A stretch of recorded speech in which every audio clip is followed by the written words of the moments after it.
Chapter 1. I am by birth a Genovese, and my family is one of the most distinguished of that republic. My ancestors have been for many years consulars and syndics, and my father had filled several public situations with an honor and reputation.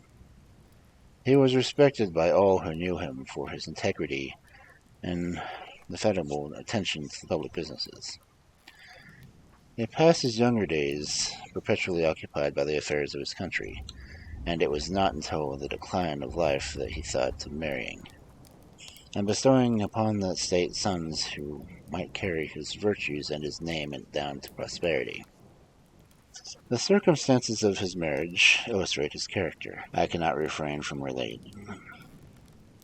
One of his most intimate friends was a merchant who, from a flourishing state, fell, through numerous mischances, into poverty.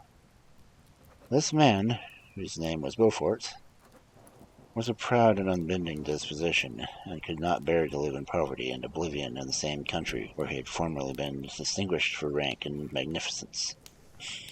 Having paid his debts, therefore, in the most honorable manner, he retreated with his daughter to the town of Lucerne, which she lived unknown and in wretchedness. My father loved Beaufort with the truest friendship, and was deeply grieved by his retreats to the unfortunate circumstances. He grieved also for the loss of his society, and resolved to seek him out and endeavor to persuade him to begin the world again through the credit of assistance. Beaufort had taken effectual measures to conceal himself. It was 10 months before my father discovered his abode. Overjoyed at the discovery, he hastened to the house, which was situated in a mean street near the Reuss. But when he entered, misery and despair alone welcomed him. Beaufort had saved but a very small sum of money from the wreck of his fortunes, but it was sufficient to provide him with sustenance for some months, and in the meantime he hoped to procure some respectable employment in a merchant's house. The interval was consequently spent in inaction. His grief only became more deep and rankling. When he had leisure for reflection, and at length it took fast hold of his mind, at the end of those 3 months he lay on bed of sickness, incapable of any exertion. His daughter attended him with the greatest tenderness, but she saw with despair that their little fund was rapidly decreasing, and that there was no other prospect of support. But Caroline Beaufort possessed a mind of an uncommon mold, and her courage rose to support her in adversity. She procured plain work, she plaited straw, and by various means contrived to earn a pittance scarcely sufficient to support life. Several months passed in this manner. Her father grew worse. Time was more entirely occupied by attending him. Her means of subsistence decreased, and in the 10th month her father died in her arms, leaving her an orphan and a beggar. This last blow overcame her, and she knelt by Beaufort's coffin, weeping bitterly, when my father entered the chamber. He came like a protecting spirit to the poor girl, who committed herself to his care, and after the interment of his friend, conducted her to Geneva and placed her under the protection of a relation. 2 years after his event, Caroline became his wife. When my father became the husband and a parent, he found this time so occupied by the duties of his new station that he relinquished many of his public employments and devoted himself to the education of his children. Of these, I was the eldest, and the destined successor to his labors and utility. No creature could have more tender parents than mine. My improvement in health were their constant care, especially as I remained for several years their only child. Before I continue my narrative, I must record an incident which took place when I was 4 years of age. My father had a sister, whom he tenderly loved, and whose marriage early in life to an Italian gentleman. Soon after her marriage, she had accompanied her husband into this house to his native country. At some years, my father had very little communication with her. About the time I mentioned she died, and a few months afterwards he received a letter from her husband, acquainting him with the intention of marrying an Italian lady, and requesting my father take charge of the infant Elizabeth, the only child of his deceased sister. "It is my wish," he said, "that you should consider her as your own daughter, and educate her thus. Her mother's fortune is secured to her, the documents of which will commit to her your keeping. Reflect upon this proposition, and decide whether you would prefer educating your niece yourself, to her being brought up by a stepmother." My father did not hesitate, and immediately went to Italy, that he might accompany little Elizabeth to her future home. I have never heard my mother say that she was at the time the most beautiful child she had ever seen, and shewed signs even then of a gentle and affectionate disposition. Those indications, and a desire to bind as closely as possible to the ties of domestic love, determined my mother to consider Elizabeth as my future wife, a design which she never found reason to repent. From this time Elizabeth Lavenza became my playfellow, and, as we grew older, my friend. She was docile and good-tempered, yet gay and playful as a summer insect. Although she was lively and animated, her feelings were strong and deep, and her disposition uncommonly affectionate. No one could better enjoy liberty, yet no one could submit more grace than she did to constraint and caprice. Her imagination was luxuriant, yet her capability of appreciation was great. Her person was the image of her mind. Her hazel eyes, although as lively as a bird's, possessed an attractive softness. Her figure was light and airy, and, though capable of enduring great fatigue, she appeared the most fragile creature in the world. While I admired her understanding and fancy, I loved to attend on her, as I should a favorite animal, and I never saw so much grace, both person and mind, united in such little pretension. Everyone adored Elizabeth. If the servants had any request to make, it was always through her intercession. We were strangers to any species of disunion and disputes, for although there were a great dissimilitude of our characters, there was a harmony in that very dissimilitude. I was more calm and philosophical than my companion, yet my temper was not so yielding. My application was of longer endurance, but it was not so severe whilst it endured. I delighted in investigation of the facts relative to the actual world. She busied herself in following the aerial creations of the poets. The world to me was a secret, which I was destined to discover. To her it was a vacancy which she sought to people with imaginations of her own. My brothers were considerably younger than myself, but I had a friend in one of my schoolfellows who compensated for this deficiency. Henry Clerval was the son of the merchants of Geneva, an intimate friend of my father. He was a boy of singular talent and fancy. I remember, when he was 9 years old, he wrote a fairy tale, which was the delight and amazement of all his companions. His favorite study consisted in books of chivalry and romance, and when very young, I can remember that we used to act plays composed by him out of those favorite books, the principal characters of which were Orlando, Robin Hood, Amadis, and St. George. No youth could have passed more happily than mine. My parents were indulgent, and my companions amiable. Our studies were never forced, and by some means we always had an ended place in view, which excited us to ardor in the prosecution of them. It was by this method, and not by emulation, that we were urged to application. Elizabeth was not incited to apply herself to drawing, that her companions might not outstrip her, but through desire for pleasing her aunt, and by a representation of some favorite scene done by her own hand. We learned Latin and English, that we might read the writings of those languages, and so far from study being made odious to us through punishments, we loved application, and our amusements would have been the labors of other children. Perhaps we did not read so many books, or learn languages so quickly, and those who were disciplined according to the ordinary methods But what we learned was impressive, more deeply in our own memories. In this description of our domestic circle, I include Henry Clerval, for he was consistently with us.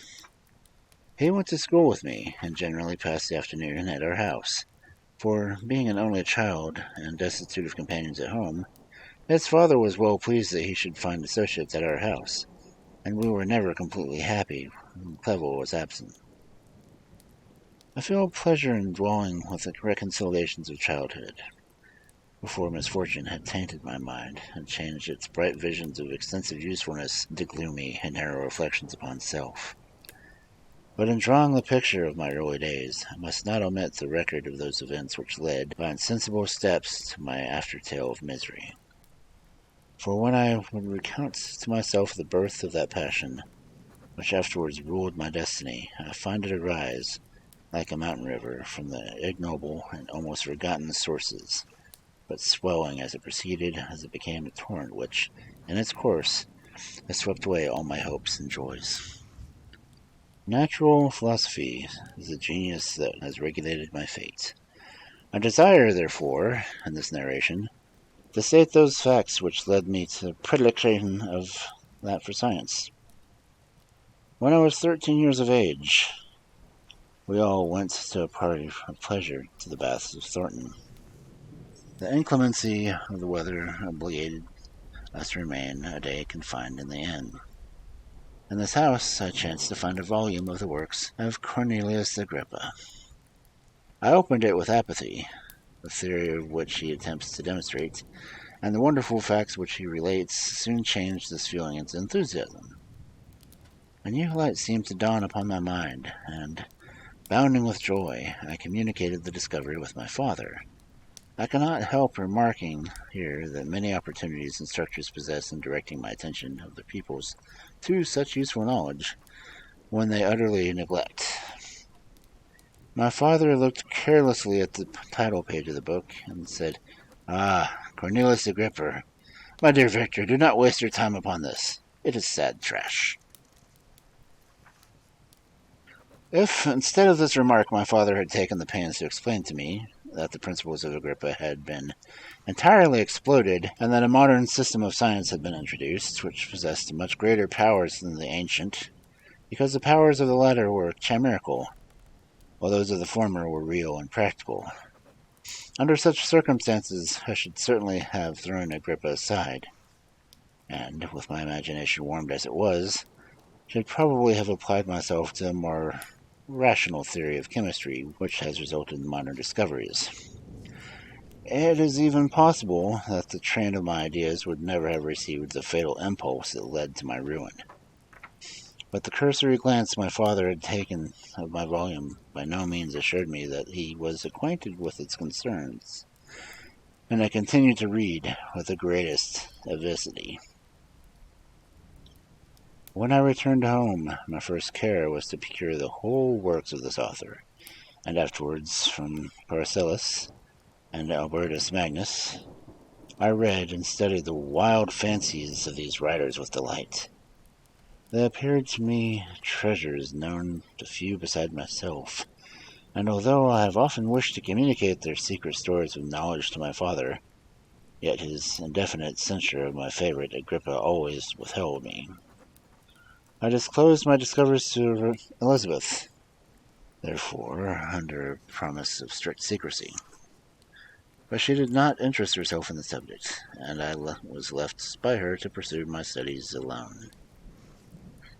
It may appear very strange that a disciple of Albertus Magnus should arise as the 18th century, but our family was not scientific, and I had not attended any of the lectures given at the schools of Geneva. My dreams were therefore undisturbed by reality, and I entered with great diligence into the search of the philosopher's stone and the elixir of life. But the latter obtained my undivided attention, wealth of an inferior object. But what glory would attend the discovery if I could banish disease from the human frame, and render man invulnerable to any but a violent death? Nor were these my only visions. The raising of ghosts or devils was a promise liberally recorded to my favorite authors, the fulfillment of which I most eagerly sought, and if my incantations were always unsuccessful, I attributed the failure to my own inexperience, and mistaken that once as skill or fidelity in my instructors. The natural phenomena that take place every day before our eyes did not escape my examinations. Distillation and the wonderful effects of steam, process of which my favorite authors were utterly ignorant, excited my astonishment. But my utmost wonder was engaged in some experiments with an air pump, which I saw employed by a gentleman whom we were in the habit of visiting. The ignorance of my early philosophers on these and several other points served to decrease my credit with me, but I cannot entirely throw them aside, for some other system should occupy their place in my mind. When I was about 15 years old, we had retired to our house in Belgrove, when we witnessed the most violent and terrible thunderstorm.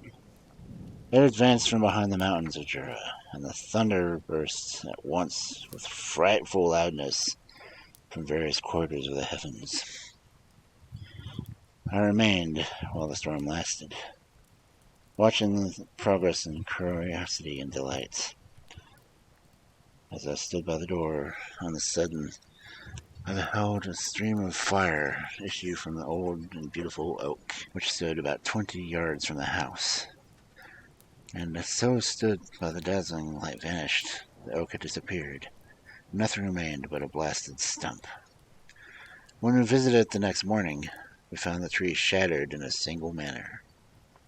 It was not splintered by a shock, but entirely reduced to ribbons of wood, and I never beheld anything so utterly destroyed.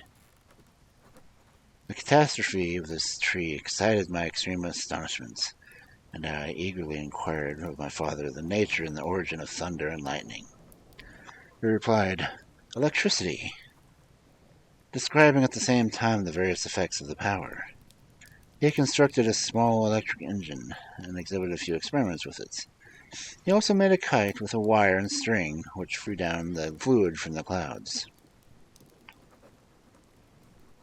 This last stroke completed my overthrow of Cornelius Agrippa, Albertus Magnus, and Paracelsus, who had long reigned the lords of my imagination. But by some fatality I did not feel inclined to commence the study of any modern system. This disinclination was influenced by my following circumstance. My father expressed a wish that I should attend a course in lectures on natural philosophy, to which I cheerfully consented. Some accident prevented my attending these lectures until the course was nearly finished. The lecture, being therefore one of the last, was entirely incomprehensible to me. The professor discouraged with the greatest fluency of potassium and boron, of sulfates and oxides, terms of which I could not fix an idea, and I had begun disgusted with the science of natural philosophy, although I still read Pliny and Buffon with delight. Authors, in my estimation, were nearly equal of interest and utility. My occupations at this age were principally as mathematics and most of the branches of the science studies pertaining to that science. I was busily employed in learning language. Latin was already familiar to me, and I began to read some of the easiest Greek authors without help of a lexicon. I also perfectly understood English and German. This is the list of my accomplishments at the age of 17, and you may conceive that my hours were fully employed in acquiring and maintaining the knowledge of the various literature. Another task was devolved upon me when I became the instructor of my brothers.